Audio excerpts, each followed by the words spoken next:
Ready for a countdown. 5, 4, 3, 2, 1, ignition.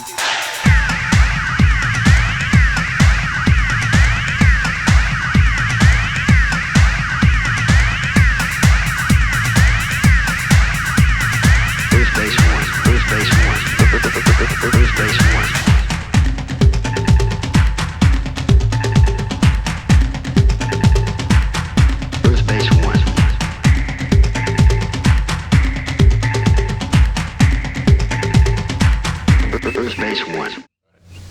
Thanks for coming, everybody.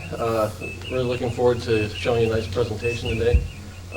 Trying to be a little bit more entertaining than I was last year. Why don't you guys tell me I look so grumpy? Sitting up there with arms crossed and everything. You did a lot on your mind. I did. I'll see if I can do better this time. All right, we'll start with 1701 Club.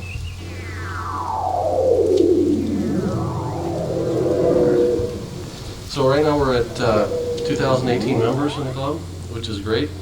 Definitely got us to the 1701 level that we were shooting for. What that means is everybody that was in the first 1,700 people to sign up will get a kit, or will get the opportunity to buy a kit. After that, we'll give the ability to buy more later on, depending on people who are on the waiting list that signed up later. If they passed, then we'll pass multiple versions on in order of sign up again. The Premier Kit comes out in September. The Standard Kit will be out in October. We're targeting having the parts packs out in October as well. Here's a view of the files that I get from the factory. It gives me the ability to kind of spin the model around. I can open up different sections, do cross section views of it. This particular tool has really helped me to really get, I don't want to say a head start, but keep things moving on schedule.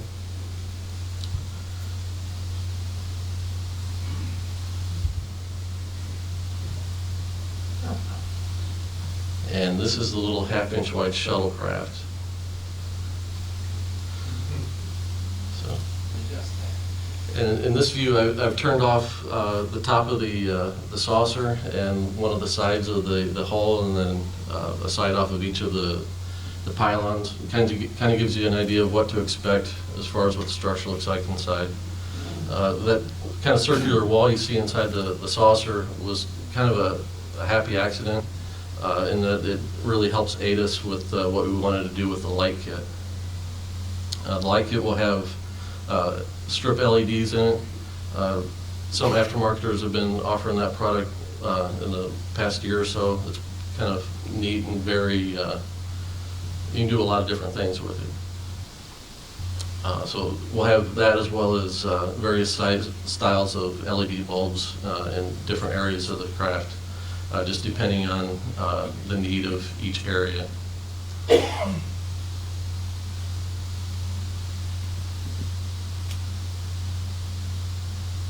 that gives you a little bit of a view of what's inside the shuttle bay area, or the hangar deck. And we have, a few people asking on the blogs about tooling, and here's a sample. In the case of this kit, they sent me full renderings in 3D, just like they did with the kit itself, of the entire tool. Now, I'm no expert in this area. It's one of those things where the less I know, I'm fine with that. I don't even know about all this tooling stuff. But this kind of shows you the components that go into a tool. This cube would have been probably about 18 inches by 18 inches by 12 inches, something like that. It gives you an idea of the scale. So you can see all the different components in it, and these blocks of steel are basically, solid blocks of steel, exactly what you'd think. And this is the tool for, I believe, the lower saucer section. So the little gray cubes you'll see in here are the different slides. The one interesting thing, and I think I passed this along with the updates, is that I didn't realize that the slides in these tools were inserted and removed by hand with each impression of the part. So we try and avoid slides as much as possible because of that, because it does increase the manpower involved and therefore the cost of the kit. But the green part you see in there is the actual part itself, and then everything around it is the tooling.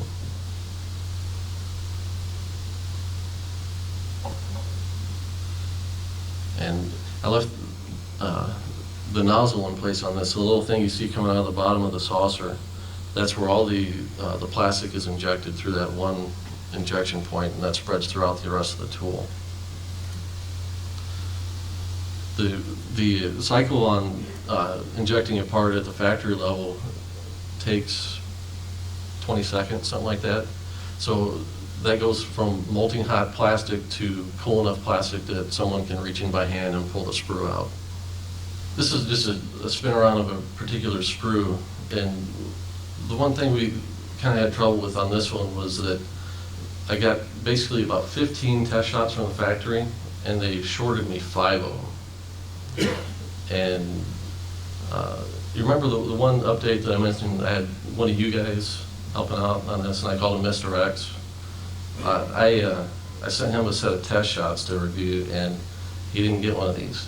Now, this sprue has parts for, it's got the receptor for the base, which means you can't build a secondary hull. It's also got the housing for the deflector dish and the bridge dome, which are important parts. And then it's also got like the little receptors that help plug in the pylons on the nacelles, and it's got parts of the shuttle bay as well. So I'd like to bring up Mr. X and present him with his missing sprue. Michael Anderson, you want to come forward? Club Tippis, or Club Tips on the forums. Here is your sprue. There you go. Take a seat next to Gary.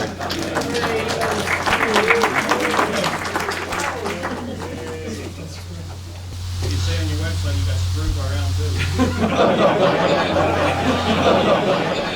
Well, I figured I'd bring you up and you could help just share a little insight with your fellow modelers as far as, what you've learned or seen or whatever.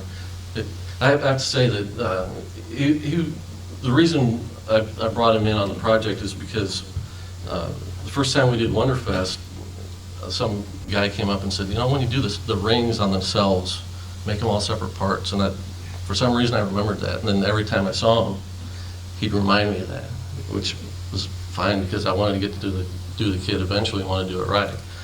But along the way, he'd send me an email or just every once in a while and say, when you're doing it, when you're thinking about it, think about this aspect or things like that.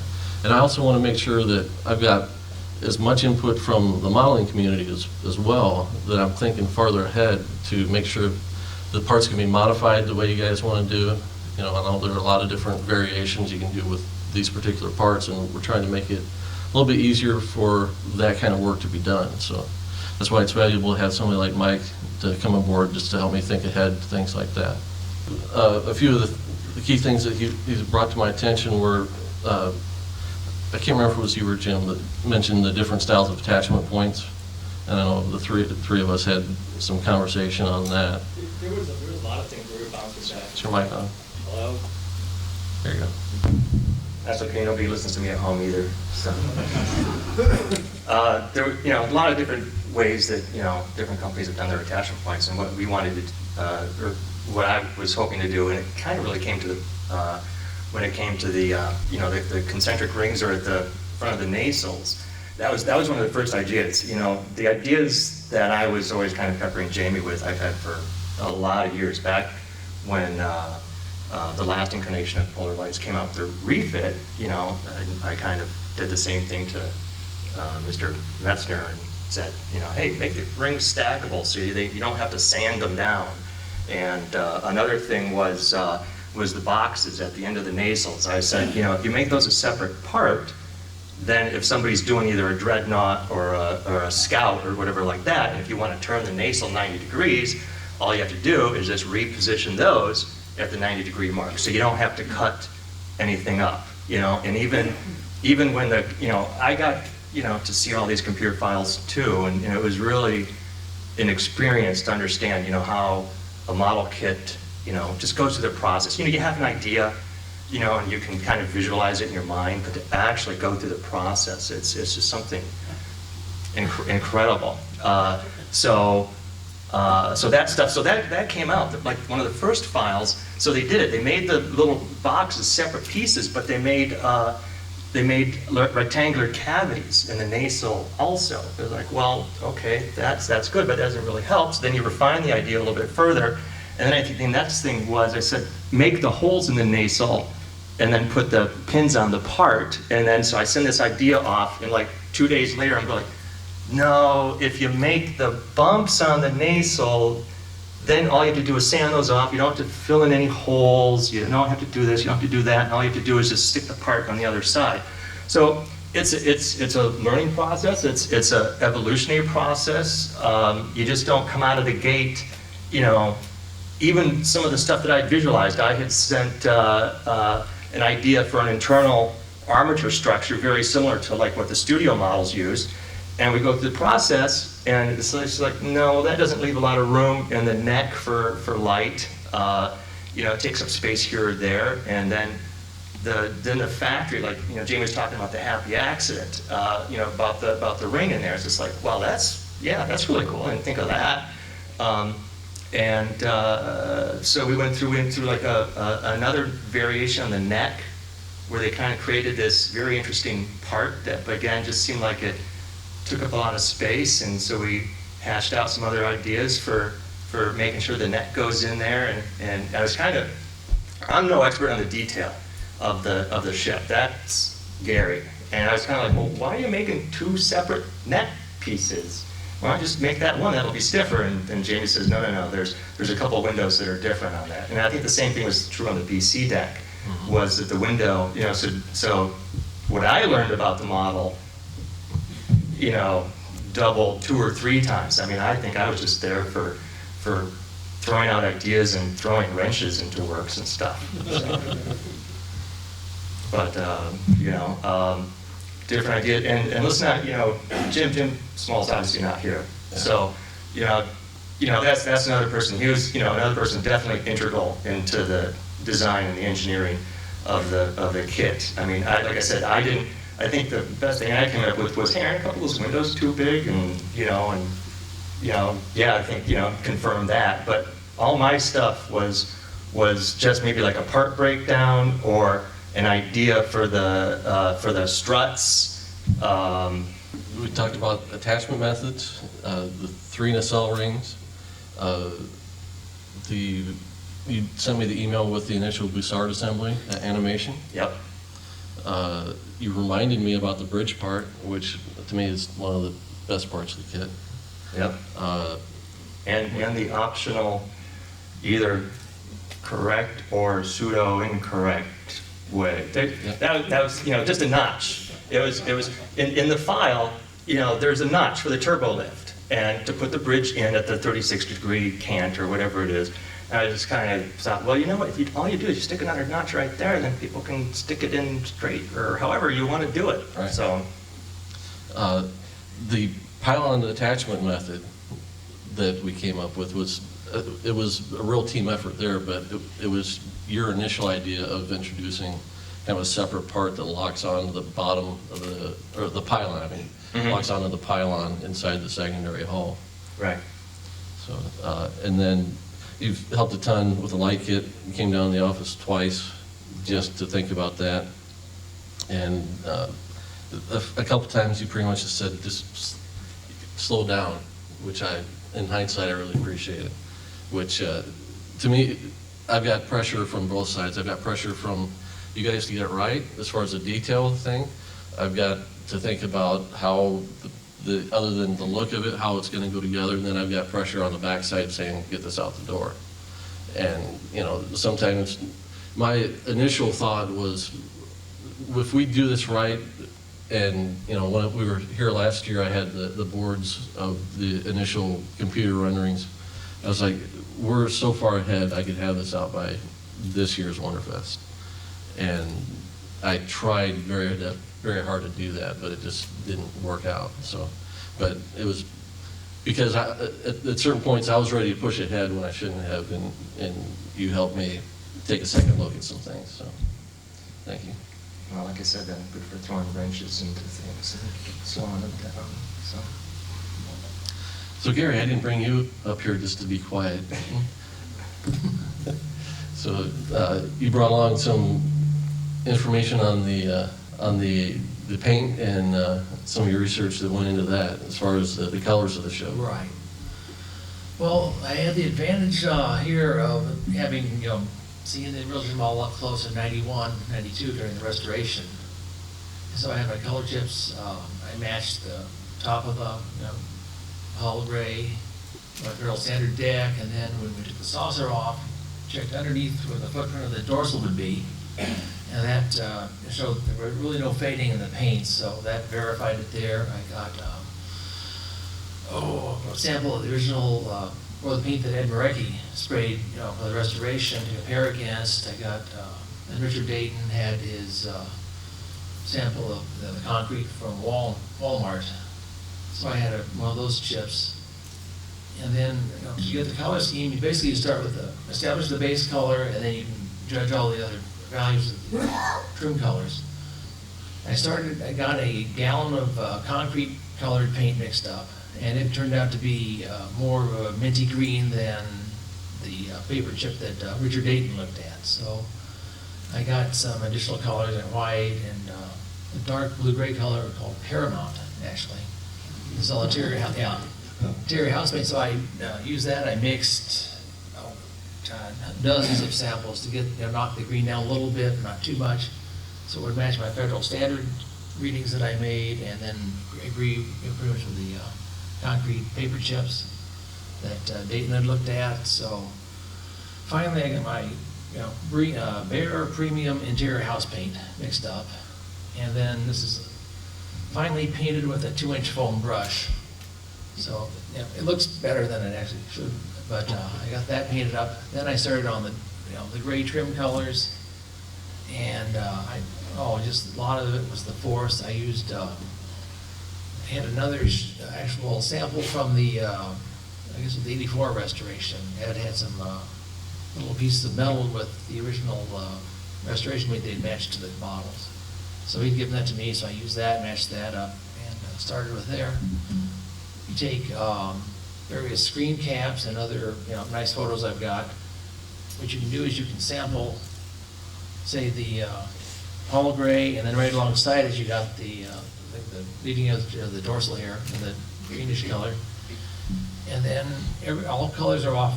Everything's off color. You see, reference-wise. So what you can do is I made 2 side-by-side samples, and if I bring the hull color into what I think it should be, then it also brings along the mystery color. You can get a good idea, get enough samples made, and then you can just go ahead and you see what you're shooting for, and then you mix, you throw away paint, you mix paint, you throw away, and I just put it on the model here. You have to just make sure the values are all correct, they all work together, and I have got a bunch of, like 9 different samples here.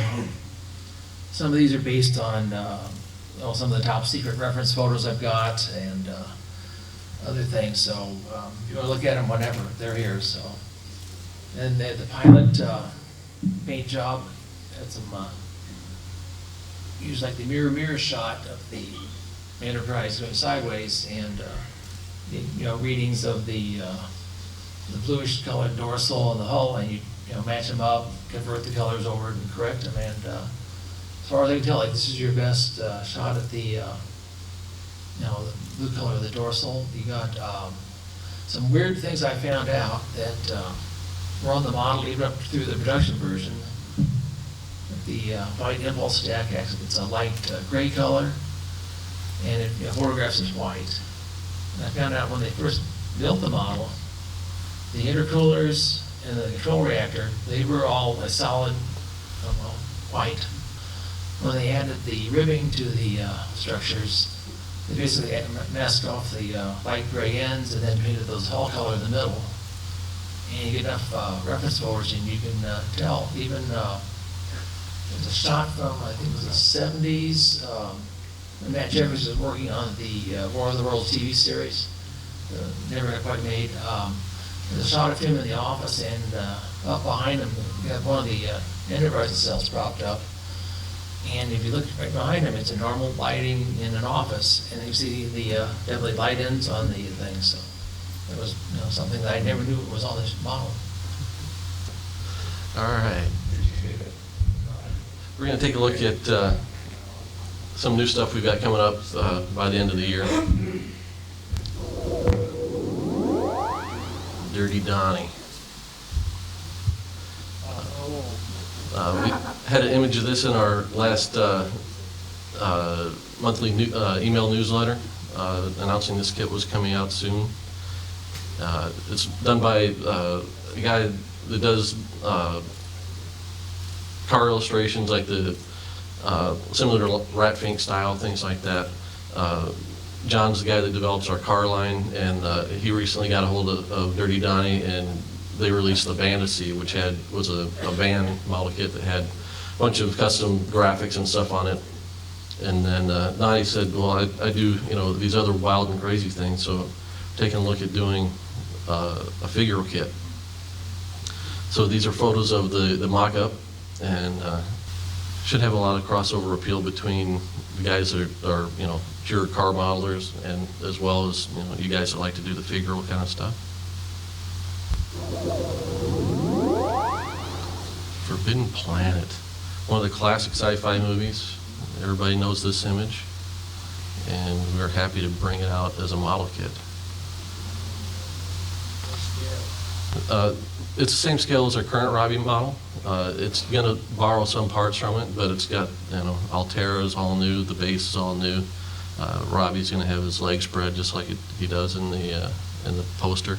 We'll also have a cardboard background to put behind him to kind of complete the look.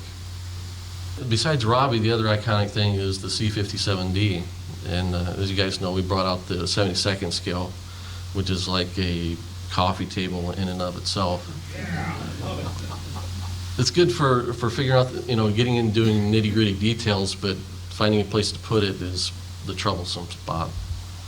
So we'll be bringing out a 1/44 scale. Nice in bookshelf size. So just like the bigger one, this will have doors that open and close. We're looking at a couple parts in there that will make it kind of spring action, so they'll stay open or stay closed on their own. And we may or may not be looking at a deluxe version of this a little bit further down the road that'll have lights and motors in it. Marvel Comics. This one might be like the worst kept secret, because I keep hinting at it every chance I get. As you might guess, my favorite comic character is Wolverine, so we'll be bringing him out as a model kit. Yeah, this is an earlier version of the Sentinel sculpt, but Wolverine is pretty much as you see him there. It's a rear view. We'll be offering alternate claws and an alternate head, and then that's how the Sentinel will be all beat up and war-torn.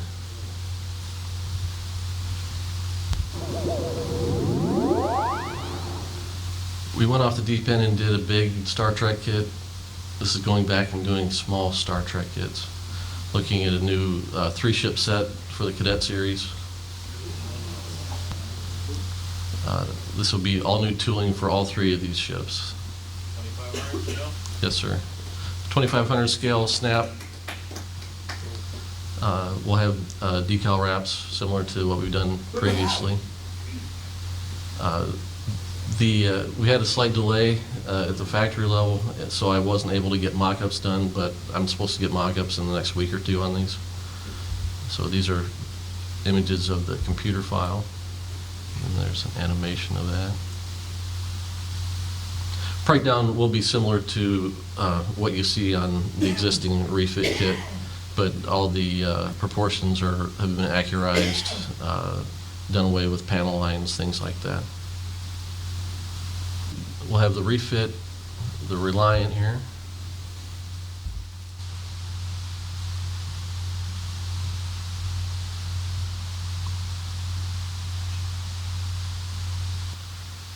The digital model work on these was done by Angelo Bastianelli. You may know him. He's here at the show. I'm not sure if he's here right now. The Klingon, the kit itself will have the raised panel lines just like you see here. I think I'm not positive on this, but I'm thinking they're just markings. There's not like an Aztec. No detail on Right. Yeah, it'd be pretty tough to apply decal wrap on this thing.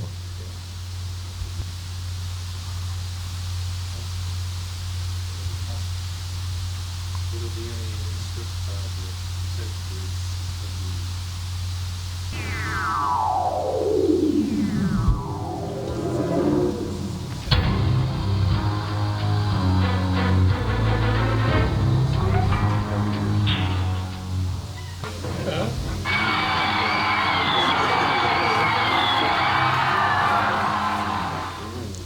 Yes, we have got the Elvis license. And yes, we are doing Graceland, and we may or may not be doing Comeback Elvis. We also have obtained the Wizard of Oz license, and we will be doing, the first kit from that will be the Wicked Witch of the West with the Flying Monkey.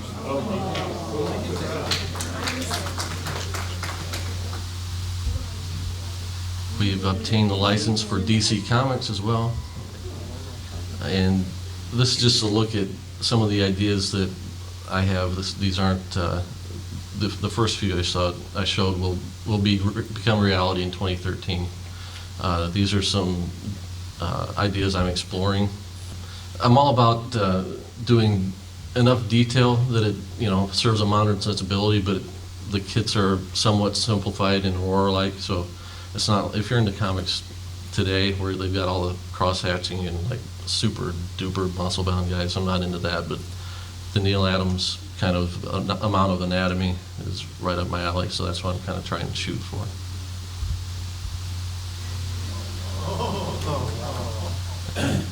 This would be, there are dream kits and there are dream kits. This would be one for me. So these are, like I said, these are just ideas. So we should have some more firm announcements later in the year about exactly what we'll be doing. So this is like the interesting part. We put out surveys and we like you guys' feedback, and we see online polls of what you guys would like to see. We're gonna kind of put the rubber to the road on this, and we're gonna have a poll that'll run for a month. It will be fan polling, and we'll put a kit together. We'll go into production next year as a result.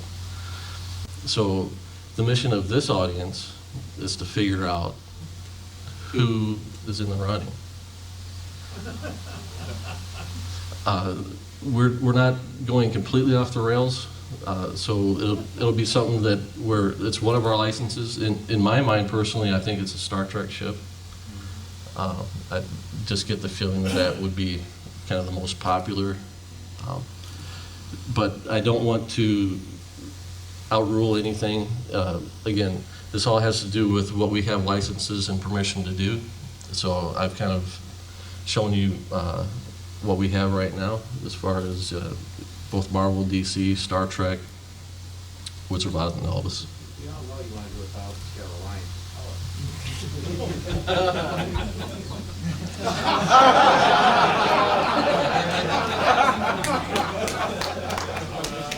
So these are possibilities. 350 scale alliance is also nice. Yeah. 350 scale Excelsior. Yeah.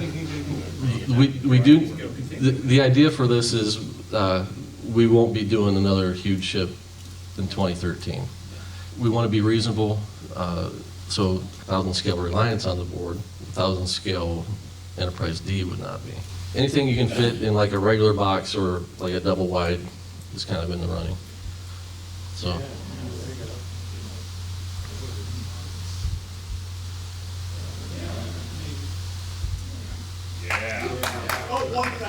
Well, I helped with this presentation again. I supervised it. That is not my typo, but it is a typo. 172nd was in there. Well, the question on Galileo is what size model are you guys looking for? I The mean, old AMT kit was about 135th. Right. 132nd would be a nice replacement. 1/32 scale. Or accurate what you have. Where, what they show inside and outside are two completely different. Right. Take a lot of work to figure out how you want it. And that's, Gary and I will debate that and iron that out. If on the outside, make the inside, or accurate what you have. There's a way to make everyone There's no way happy. to accurize that. Yeah, you can cover it. Yeah, the existing one, I think, is just got too many issues. So, yeah, so a new Galileo, 32nd scale, that would be on the board. We can't do 1,000 scale Akira, but we could do a 2,500 scale. We could do figures. We do Kirk and/or Gorn to go with Spock. In order to be able to do an entire team in one kit, we'd have to go to a smaller scale. So that's one thing I want to throw out, just a smaller scale team set. Or an 8th scale, any other Marvel character. Is this the year we do a King Kong? We've had the license for that since we've been in business, and it's been a possibility. We just decided to do other things ahead of it is all. This one is a case where sometimes a license just gets thrown in with another agreement, and Iron Giant is actually part of our Forbidden Planet and King Kong agreement. So he is on the board. So we're gonna have 4 contenders. Now the scale of line. We have 20 minutes to pick the 4 contenders. Do it by show of hands.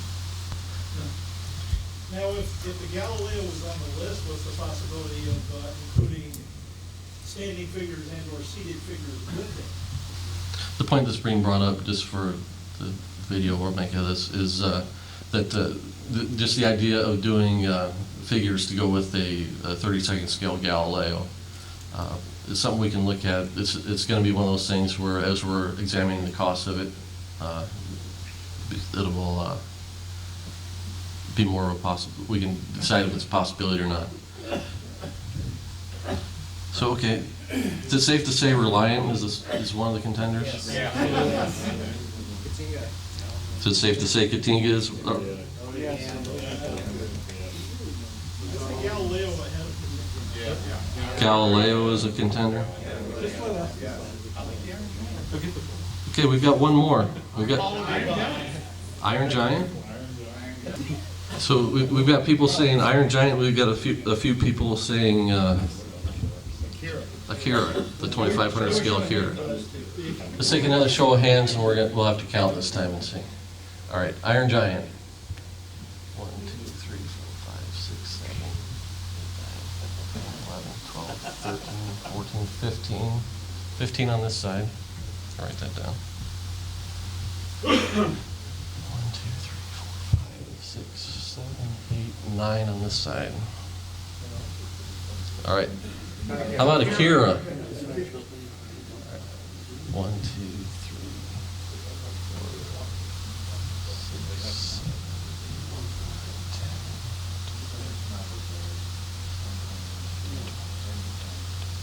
4, 5, 6, 7, 8, 9, 10,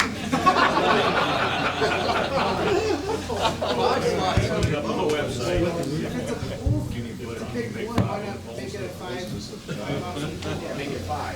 'Cause I've got a sign to put up at the booth with 4 spots. All right, we've got about 15 minutes for any kind of Q&A. Questions for me, questions for Mike or Gary? I know that when they came out with the Polar Lights, when they came out with the movie version of the Enterprise, but one of the issues they were having was because of the weight of it. And Tall-Titi Man, I guess, sold an armature. Is there going to be something like that, or some kind of way, or have you addressed that issue with this one too? The question's about the fact that for the 1350 refit, there was a armature available for that for anybody that wanted to build the kit around it. And the question is, will the kit, the original series kit we're doing require armature? At this point, it doesn't require one. I built a test shot, the first test shot probably like a month ago, and there's no sagging that is evident at all. No issues even with the back nacelle, you know, where it's fixing the strut, nothing? No, no twisting. The nacelles are parallel. So, yes, sir. Let me just clarify some things here. So, you're definitely doing the Dirty Donnie, the 144 scale C57, and then the Robbie, or the Forbidden Planet Robbie, and the Altair. And you're doing the Marvel Comics Wolverine. That's correct. And the 12500 free ship set. That's correct. And then everything after that with the L.S. life system and all that, those speculative possible. No definite plans on that stuff. The Graceland will be next year, Wicked Witch of the West will be next year, and what else did I show? You showed, Oh, DC, yeah, we'll be doing one new DC Comics kit next year. Yes, sir. Do you have a approximate price point on the accessory kit for the 350 you want? The question is there a price point set on the light kit or the accessory set for the original series Enterprise? And no, there's not at this point, where we just got too many things, too many elements are still in motion. Yes, sir.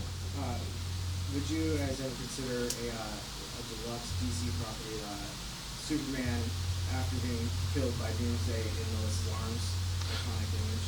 The question is, would we consider doing something like at the death of Superman, after he was defeated by Doomsday, to have Superman in Lois Lane's arms? Hadn't thought of it, but it's something to take under consideration.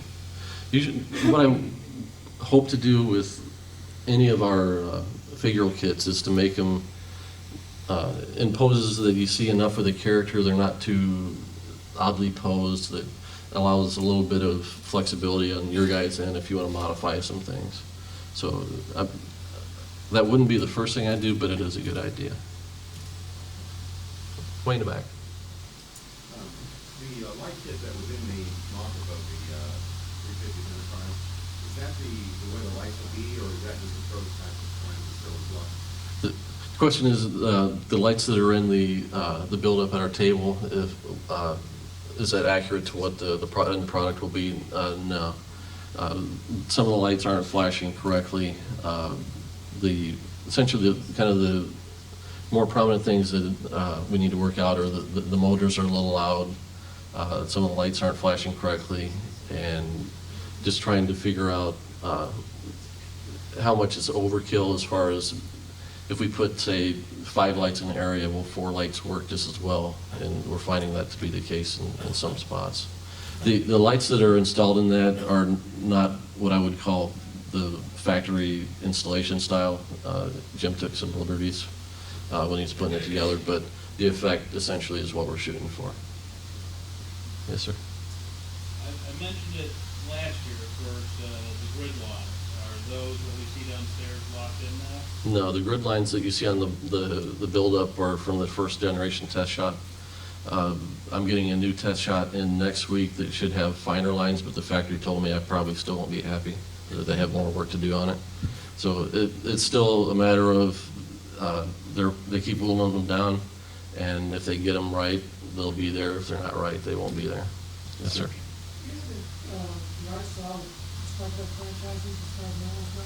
The question is, as far as Star Trek, do we own the rights to do anything? The only thing we don't have permission to do is anything from the 2009 movie or the one that's coming out. What's that? The model of the Delta Flyer? Voyager property. Yeah, it's a possibility. Yeah. I was gonna say more of a comment than a question, but I know I speak for a lot of Trek guys where I say we really appreciate, with all the stuff that you could be doing and all the stuff you have licenses to, that you are actually putting a much better effort into doing Trek stuff and involving some of us as well, making sure it gets done right. Because we can be fickle, And, you know, after dealing What? with AMT kits that were just out of shape, you know, it really is refreshing to see you guys put the effort in to make sure things are done right. Thanks. So we really do Absolutely. appreciate it.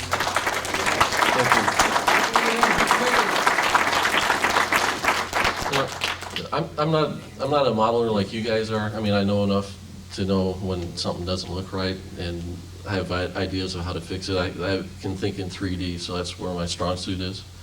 But, you know, I'm a fan of things too. I'm a comic book collector, and I know when a comic sucks, and that's just so bad from the fandom's standpoint. So I know what it's like to want, if it can be right, let's make it right. So that's what I strive to do. Yes, sir. What about, doing the half of the so parts to turn the Enterprise B back into the original Excelsior?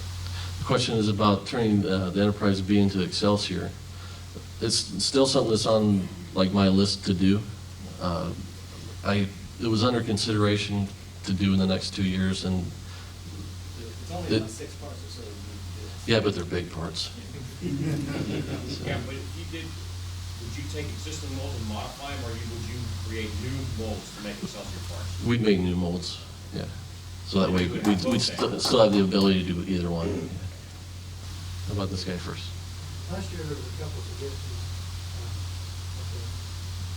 spaceships or the deep space room station. Mhm. Were those still in consideration? The question is, last year it was mentioned that maybe ships go along with the Deep Space Nine to freshen that kit up. We are putting a 2500 scale Defiant in that kit. So it's not perfect scale, but it's close, and it gives us a little flexibility to put that into another kit later on. And what about for The the mystery ship and the Leaf Erickson? mystery ship and the Leif Erikson. Basically, we're signing so many licenses that we have to invest in those before we can do unlicensed stuff. I still would love to do it. So it's something that's on my radar. It's just, I don't know if it's going to happen anytime soon. Yes, sir. Is there any chance of an accurate K7 sometime? An accurate K7. It's one that I put on my list a long time ago that I haven't really revisited. It would be good to have a more accurate kit of that. Yeah. One of the questions I have is about, we now know that making the tools themselves is very expensive. So, but they're making multiple test shots. They're obviously not cutting those full tools. How are they doing that? They are cutting full tools. The tools will get hardened later on once everything is settled. Right now, they're in a state where they can still mill away from it. And I mean, with some of our kits, we've got hardened tools that we're still remilling and making adjustments to. So it's not impossible. It's just difficult and costly. But right now, it's in a state that's a little bit more fluid that we can refine some things still. Yes, sir. Just a question, will the level of paint details described, will that be in the instructions in terms of various shades and such? Yeah. If we're handing out a flyer at the booth with the box on it, a little mini box you can cut out and take home. And if you look on the tray, we're actually putting the instructions for the painting on the tray. So they'll be in full color rather than just being a black and white diagram on the instruction sheet. Okay. Before I wrap up, I just got one more question for you guys. Is there, besides what we've got as far as licenses go, is there anything out there that you guys see that licenses that should be pursued, or is there any one or two kits that it's like, this is the kit that should be done that nobody's doing? Yes, sir.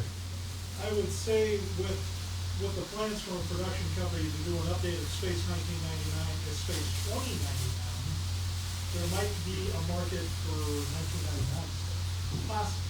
Okay. New Eagle. Yeah. Space 1999 Eagle. Scale to the side edge of the cargo pod, not to the alleged scale of the figures up to the 44-inch Right. studio model. In the back? What about Prometheus? Prometheus? Yeah, I mean, it's like a kind of a crossover between the movie that's coming out and then, you know, referencing the Alien and stuff like that. But there looks like there are some cool ship and vehicle designs in there. Yeah. Any other 2001 vehicles possible? Any other 2001 vehicles? I don't know how they're managing the licensing on that, so I'm not sure if Mobius is just doing it, taking it on themselves, or, you know, what's available. Yeah. Battleship. Yeah, the new movie that's Oh. the Rippers. the stuff from the new movie Battleship. No.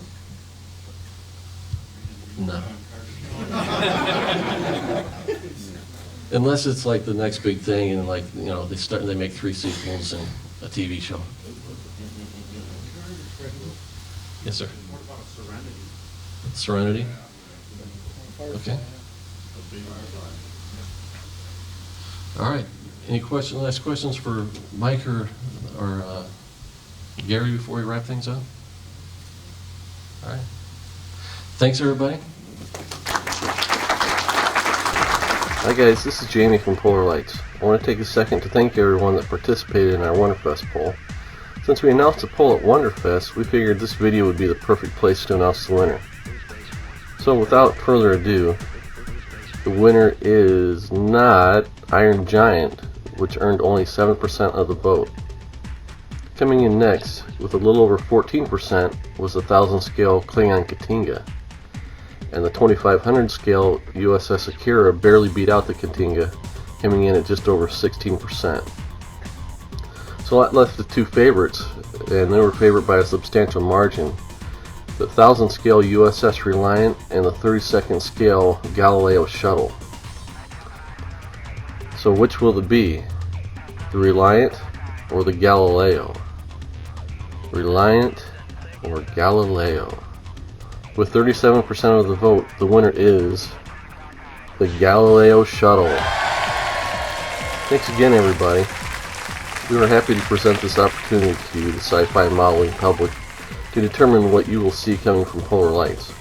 We are as excited by the winner as you are, for sure.